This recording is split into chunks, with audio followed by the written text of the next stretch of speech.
students, in last video lecture we will discuss about law number 2, that is law of conservation of mass, also law of definite composition or proportion. हे आपले दोन्ही law दोन lecture मध्ये झाले last. त्याच्यानंतर in this lecture now we are moved to the law number 3, that is law of multiple proportion. Law of multiple proportion. Law of multiple proportion. हा जो law आहे तो आत्ताच्या चॅप्टर नंबर पहिल्यामधला सर्वात डिफिकल्ट लॉ, सगळ्यात अवघड असा लॉ. बाकीचे लॉ इझी आहे, हा थोडासा डिफिकल्ट आहे, but I am as per my level best me explain करतो. So first of all I am going to write the complete or correct statement of this law, law of multiple proportion. If two elements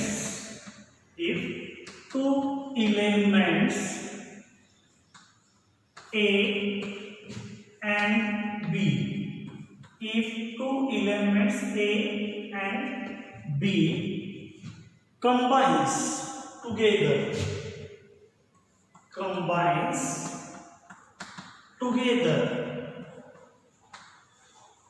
to form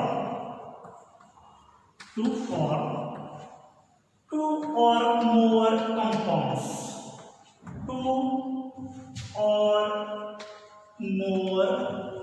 compounds,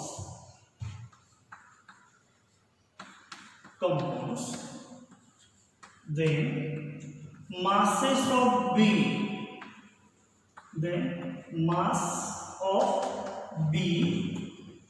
with respect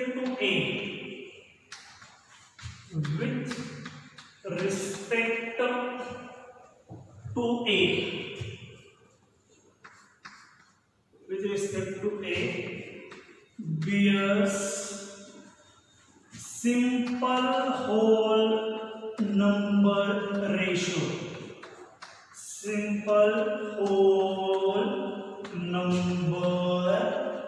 ratio. This is the correct and complete statement of this law, that is law of multiple proportion. Okay, so in definite proportion we just determine the normal proportion, that is out of 34 we obtained hydrogen obtained 2 marks, then we calculate the percentage. Okay, now here law of multiple proportion चा concept आपल्याला clear झाला आहे law number 2 मध्ये. Multiple म्हणजे जास्त proportion आपल्याला काढायचे. आता complete law बघा, if two elements A and B combines together to form two or more compounds, then mass of B with respect to A bears simple whole number ratio. ठीक आहे. आता नेहमीसारखं मी काय करणार आहे, याचं दोन वाक्यामध्ये हे जे कंप्लीट स्टेटमेंट आहे त्याचं दोन भागामध्ये डिवायडेशन करतो. If two elements A and B, आपलं पहिलं अर्ध वाक्य बघा. मग दोन एलिमेंट घेतो की ए आणि बी असं नाव देतो कोणाला तरी रँडमली. एक कोणाला म्हणतो बघा, मी ए म्हणतो मी हायड्रोजनला आणि बी म्हणतो ऑक्सिजनला मी काय म्हणतो, बी म्हणतो. ठीक आहे. आता बघा, if two elements A and B, हे दोन एलिमेंट्स घेतले, कुठले ए आणि बी नावाचे दोन एलिमेंट मी एक अंदाजे घेतले. ए ला मी हायड्रोजन बोलतो, बी ला मी ऑक्सिजन असं बोलतो. If two elements A and B combines, आता मला काय केलं पाहिजे, हायड्रोजन ऑक्सिजन कंबाईन केलं पाहिजे, एकत्रितपणे आणलं पाहिजे. कंबाईन्स टुगेदर म्हणजे एकत्र, कंबाईनचा अर्थ कळतो. To form two or more compounds, म्हणजे मला आता काय करणं गरजेचं आहे, हे जे दोन एलिमेंट्स घेतले त्यांच्या कॉम्बिनेशन 2 किंवा 2 पेक्षा जास्त त्यांच्या कॉम्बिनेशननं कमीत कमी 2 किंवा 2 पेक्षा जास्त कंपाऊंड तयार केले पाहिजे. कमीत कमी 2 or more म्हटलं 2 किंवा 2 पेक्षा जास्त कंपाऊंड तयार केले पाहिजे. कशा झालं पहिल्या वाक्याचा अर्थ if 2 elements A and B combines together to form 2 or more compounds. हे पहिलं वाक्य आहे. स्टेटमेंट तुम्ही व्हिडिओ पॉज करून येऊन घेतलेला असावा. ठीक आहे, नसेल तर व्हिडिओ पॉज करून स्टेटमेंट नोट डाऊन करून घ्यायचं, जे डिलीट करणार आहे. 2 elements A and B combines together to form 2 or more compound. हे पहिलं स्टेटमेंट झालं. एक्झाम्पल बघूया या वाक्याचं. Then masses of these 2 elements, that is B with respect to A, be a simple whole number ratio.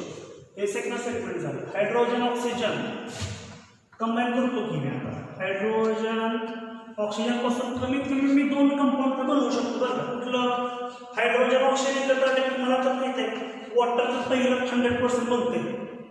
बघा बरं, दुसरं compound म्हणजे last time homework दिलता तुम्हाला, लास्ट व्हिडिओ लेक्चर जर बघितलं असेल तर होमवर्क दिलता. हायड्रोजन ऑक्सिजनच्या कॉम्बिनेशननं हायड्रोजन पेरॉक्साईड बनतंय H2O2. बरोबर, H2O2 बनतंय की नाही, या पद्धतीनं ते आहे. आता तुम्हाला पहिल्या वाक्याचा अर्थ होईल लक्षात आलाय. If 2 elements A and B, A हायड्रोजनला म्हटलं, B ऑक्सिजनला म्हटलं, to form 2 or more compound. हे कंपाऊंड तयार केले की कमीत कमी 2 तर कंपाऊंड बनवलं. कुठलं, एक म्हणजे वॉटर आणि दुसरा म्हणजे हायड्रोजन पेरॉक्साईड. हायड्रोजन पेरॉक्साईड हे 2 कंपाऊंड बनवले की. बरोबर, आता त्याचे रिएक्शन मला लिहिलं पाहिजे. ते जनरली आपल्याला चौथे बनते, जे रिएक्शन मला बॅलन्स करून लिहायला पाहिजे. मग हायड्रोजन आपल्याला माहिती आहे कोण आहे, गॅस आहे. आणि गॅसेस कशा असतात, all gases are diatomic except helium आणि निऑन. H2+O2. पहिला कंपाऊंड कोण आहे, H2O. H2O हा पहिला कंपाऊंड आहे. त्यानंतर दुसरा कंपाऊंड बॅलन्स करूया. हे डायटॉमिक आहे मला माहिती आहे, मला तर वॉटर पाहिजे. आणि इथं जर H2+O2 H2O2 होतं, जसं दुसरी रिएक्शन या पद्धतीनं राहते. हायड्रोजन नेहमी H2 लिहिणार, ऑक्सिजन पण O2च लिहिणार, कारण की मला सिंगल H किंवा सिंगल O लिहिता येत नाही. All gases are diatomic in nature. सगळे गॅसेस डायटॉमिक असतात, हे लक्षात ठेवा. हेलियम आणि निऑन सोडून वारंवार मी सांगते. दुसरं कंपाऊंड कोण आहे, H2O2. ते बनलं व्यवस्थित. ह्याला काय बॅलन्स करायची गरज आहे का, हायड्रोजन 2 हायड्रोजन 2 ऑक्सिजन 2 ऑक्सिजन 2. वरतीच काय केलंय, हायड्रोजन 2 ऑक्सिजन 2, परंतु इथं हायड्रोजन 2 ऑक्सिजन एकच आहे केली. बरोबर, एकच आहे. मला काय केलं पाहिजे, काय करणं गरजेचं आहे, मला कोण जास्त आहे, सॉरी कोण कमी, ऑक्सिजन कमी आहे. इथं 1 ऑक्सिजन आहे, इकडे जास्त कोण आहे, रिएक्टंट 2 ऑक्सिजन आहे. म्हणजे याला काय केलं पाहिजे, मला कमी केलं पाहिजे. कसं कमी करणार, बघा हे 2 आहेत, याचा कोएफिशियंट बघा, काही लिहिला नसेल तर तो 1 असतो, लक्षात ठेवायचा. कोएफिशियंट 1 ऑक्सिजन असतो, 1. काही नसेल आकडा तर 1 ऑक्सिजन आहे, 1 O2. बरोबर, त्या पद्धतीनं असतं. आणि आपल्याला बॅलन्स करायला किती पाहिजे, तर इकडं 2 O2, एक मॉलिक्यूल ऑक्सिजनचा आहे. O2 म्हणजे मॉलिक्यूल झाला, एकच मॉलिक्यूल आहे ना, आणि इकडे एकच ऑक्सिजन आहे. म्हणजे मी काय करतो, याला अर्धा करतो, अर्धा O2 करतो की. अर्धा O2 म्हणजे बघा की आता, अर्धा O2 म्हणजे 1 O झाला, अर्धा O2. अर्धा O2 म्हणजे 1 ऑक्सिजन झाला. लक्षात येते का कॅल्क्युलेशन, मॅथ्स आहे ना चांगलं. अर्धा O2 म्हणजेच 1 ऑक्सिजन झाला, अर्धा O2 म्हणजेच 1 ऑक्सिजन झाला. या पद्धतीनं करायचं. ठीक, आता आपण वजन मोजूया. बरोबर, आता पहिल्यांदा वजन मोजून घ्यायचे. कोणाची, सगळ्यांची. हायड्रोजन किती, हायड्रोजन किती आहे बरं का, आणि ऑक्सिजन कोण आहे, B आहे. हे लक्षात ठेवा, ऑलरेडी मी सांगितलंय. लॉ सगळ्यात अवघड लॉ आहे या चॅप्टर मधला, पहिल्यांदाच क्लिअर केले. हायड्रोजनचं वजन किती, 2 ग्रॅम टोटल वजन. हायड्रोजनचं एका हायड्रोजनचं 1 ग्रॅम असते. मग 2 हायड्रोजनचं किती झालं, 2 ग्रॅम झालं. अर्धा O2 म्हणजे किती ऑक्सिजन? एक ऑक्सिजन. एक ऑक्सिजनचं वजन किती असते? 16 ग्रॅम. एक ऑक्सिजनचं वजन 16 असते ना. हे O2 आहे, याला अर्ध केले म्हणजे एकच झालं. हे लक्षात ठेवलं तर तुम्ही म्हणता O2 आहे की सर, पण अर्धा O2 आहे म्हणजे एक ऑक्सिजन आहे. इथंच बऱ्यापैकी विद्यार्थी कन्फ्युज होतात. त्यानंतर वॉटरचं किती झालं? 16 डायरेक्टली म्हणतो मी 18 ग्रॅम. बरोबर. त्यानंतर H2चं मोजा का त्या ठिकाणी. H2 किती झालं? एका हायड्रोजनचं 1 ग्रॅम, 2 हायड्रोजनचे 2 ग्रॅम. O2 म्हणजे किती? 16 × 32. इथं काय बॅलन्स करायची गरज लागत नव्हती, कारण की डायरेक्ट ॲडिशन झालं की रिएक्शन मिळत होती. इथं बॅलन्स करायची गरज निर्माण झाली. त्यानंतर 32 ग्रॅम्स. टोटल किती झाले? 32 आणि 2 34 ग्रॅम. कन्झर्वेशन ऑफ मासमध्ये हे आपल्याला ऑलरेडी क्लिअर झालेलं आहे काय कशा पद्धतीनं हे करतो. आता बघा पहिल्या वाक्याचा अर्थ काय?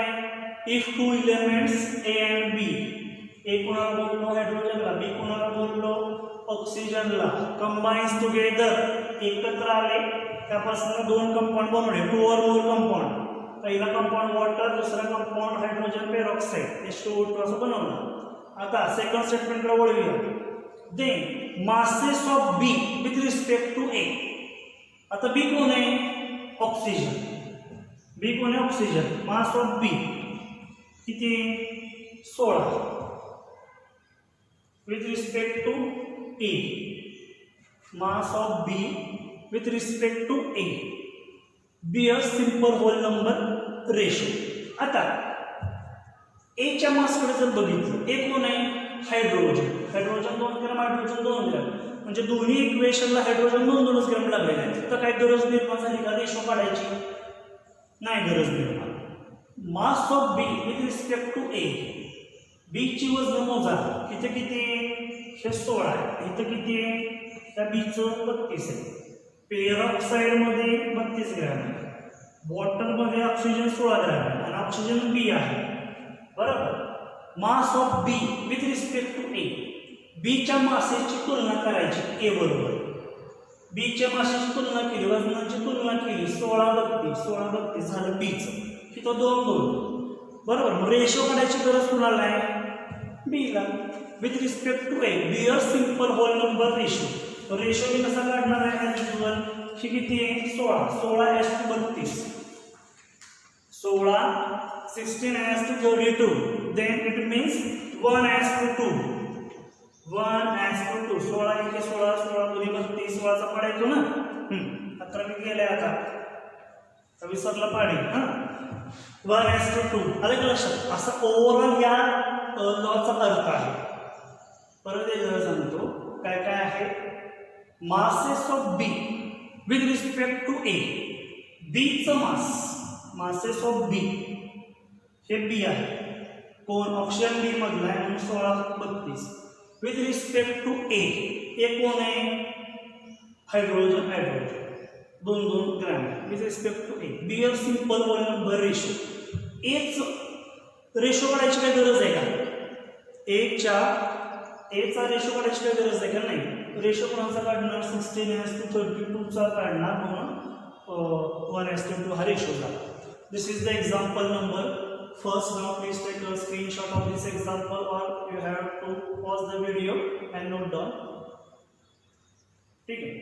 तर हे झालं पहिलं एक्झाम्पल कुणाचं? लॉ ऑफ मल्टिपल प्रोपोर्शनचं. आता दुसरं एक्झाम्पल घेऊया.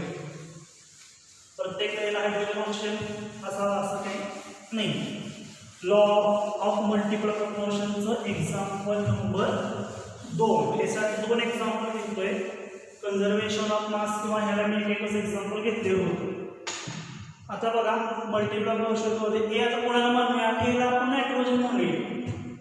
एला नायट्रोजन म्हणूया आणि बीला ऑक्सिजन म्हणूया. एला नायट्रोजन म्हणूया, बीला ऑक्सिजन म्हणूया. ठीक आहे.